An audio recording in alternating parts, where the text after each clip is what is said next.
ఉదయకాల ప్రార్థన. సర్వశక్తి కలిగిన మా ప్రియ పరలోకపు తండ్రి, మీ యొక్క అద్వితీయ ప్రేమ కలిగిన నామాన్ని బట్టి స్తుతులు స్తోత్రాలు చెల్లించుకుంటున్నాం ప్రభువా. గతించిన రాత్రి కాలము నుంచి ఈ ఉదయకాల సమయం వరకు కూడా మీరు మాకు తోడై ఉన్నందుకు కృతజ్ఞతలు చెల్లించుకుంటున్నాము. అయా, మంచి నిద్రతో మమ్మల్ని అందరినీ సంతృప్తి పరిచినందుకు కృతజ్ఞతలు. మీ సహాయం మాకు అనుగ్రహించినందుకు వందనాలు తండ్రి. ఈ రోజును ఈ ఉదయకాలాన్ని చూడలేక ఎంతోమంది గతించిపోయినప్పటికీ మమ్మల్ని మీ కృపను బట్టి సజీవులుగా నిలుపుకున్నందుకు అయా కోట్ల స్తుతులనైనా స్తోత్రాలు చెల్లించుకుంటున్నాం ప్రభువా. 1 పేతురు 1:4 ఆయన తన విశేష కనికరము చొప్పున మనలను మరలా జన్మింపజేసెను. ఆమెన్. అవును ప్రభువా, గతించిన కాలంలో పాపములో తిరుగుతూ పాపము చేత చచ్చిన వారి వలె పడి ఉన్న మమ్మల్ని మీ యొక్క విశేష కనికరము చొప్పున మమ్మల్ని మరలా జన్మింపజేసినందుకు స్తోత్రాలు. అయా, మీరు మాకు రక్షణను అనుగ్రహించారు. ఏ పాపము నుంచి అయితే అయా మమ్మల్ని విడిపించారో ఈ రోజున మరలా మేము ఆ పాపము జోలికి వెళ్లకుండా మాకు జ్ఞానము దయచేయండి. అయా, మేము మరలా తిరిగి జన్మించిన వ్యక్తులమని అయా పరిశుద్ధులమని జ్ఞాపకము చేసుకొని ఈ రోజున మా జీవితాలు కొనసాగించడానికి సహాయము దయచేయండి నాయనా. మీ కనికరాన్ని త్రోసివేసేవారిగా మేము ఉండకూడదు ప్రభువా. మీ కృపను మేము కాదనుకునేవారిగా ఉండకూడదు నాయన.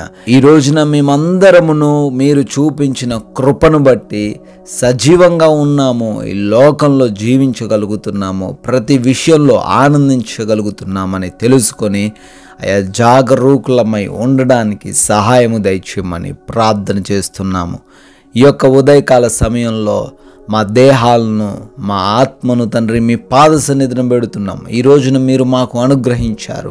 ఈ రోజున ఏ విధంగా జీవించాలో, ఏ విధంగా మాట్లాడాలో, ఏ విధంగా మీ నామానికి మహిమను మేము తీసుకుని రావాలో ప్రతి విషయంలో మీ నడిపింపును మాకు దయచేయండి.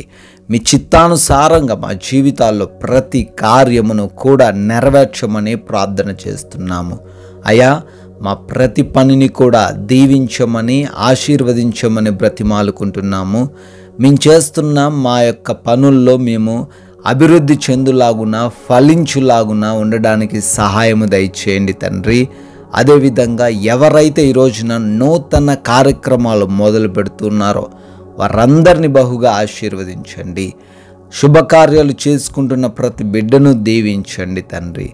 ముఖ్యంగా మా ప్రతి ప్రయాణమును కూడా ఆశీర్వదించండి ప్రభువా. వెళుతూ ఉన్న వస్తూ ఉన్న ప్రతి మార్గములో మీ కంచె కావలి కోసం ప్రార్థన చేస్తున్నాం. సురక్షితమైన క్షేమకరమైన ప్రయాణాలు మాకు దయచేయండి తండ్రి. ఏ బిడ్డకు కూడా ఎటువంటి ప్రమాదాలు అపాయాలు జరగకుండా కాచి కాపాడండి నాయన. అదేవిధంగా ఈ రోజున ఎవరైతే ఇంటర్వ్యూస్కి ఎగ్జామ్స్కి వెళ్తున్నారో వారందరికీ తగిన జ్ఞానమును దయచేయమని, జ్ఞాపక శక్తితో వారిని నింపమని అడుగుతున్నాము. హాస్పిటల్స్కి వెళ్తున్న వారు ఉన్నారు, వారందరిని బట్టి అడుగుతున్నాం. వారి ఆపరేషన్స్లో, డెలివరీస్లో, రిపోర్ట్స్లో వారికి అనుకూలంగా, వారికి సహాయకరంగా మీరు ఉండమని బ్రతిమాలుకుంటున్నాం ప్రభువా. గృహాలలో ఒంటరిగా ఉంటున్న ప్రతి బిడ్డకు మీ కంచె దయచేయండి. ఈ రోజున మా జీవితాల్లో ఏ కొరత లేకుండా, ఏ లేమి లేకుండా మంచి ఆరోగ్యంతో, సంపూర్ణమైన ఆయుష్తో నాయన ప్రతి ఒక్కరిని నింపండి, ఆర్థికంగా బలపరచండి తండ్రి. అయ్యా, మేమందరము కూడా ఈ రోజున మీ యొక్క విలువైన నామానికి మహిమకరంగా జీవించే భాగ్యం దయచేయండి తండ్రి. ప్రభువా, మా సమయాన్ని మేము వృధా చేయకుండా, తోటి వారితో విభేదాలు కలిగి లేకుండా శాంతితో సమాధానంతో జీవించే భాగ్యము మా అందరికీ అనుగ్రహించమని, మీరు చూపిన కృపను బట్టి మరొక నూతన సంవత్సరంలోకి ప్రవేశించి బర్త్డేలు, యానివర్సరీలు సెలబ్రేట్ చేసుకుంటున్న ప్రతి బిడ్డను దీవించమని, కొందరికైనా మీ యొక్క విలువైన శ్రేష్టమైన నామాన్ని ప్రకటించే వారిగా మమ్మల్ని నిలవబెట్టుకొనమని యేసుక్రీస్తు వారి అత్యున్నతమైన నామంలో ప్రార్థన అడుగుతున్నాం తండ్రి. ఆమెన్.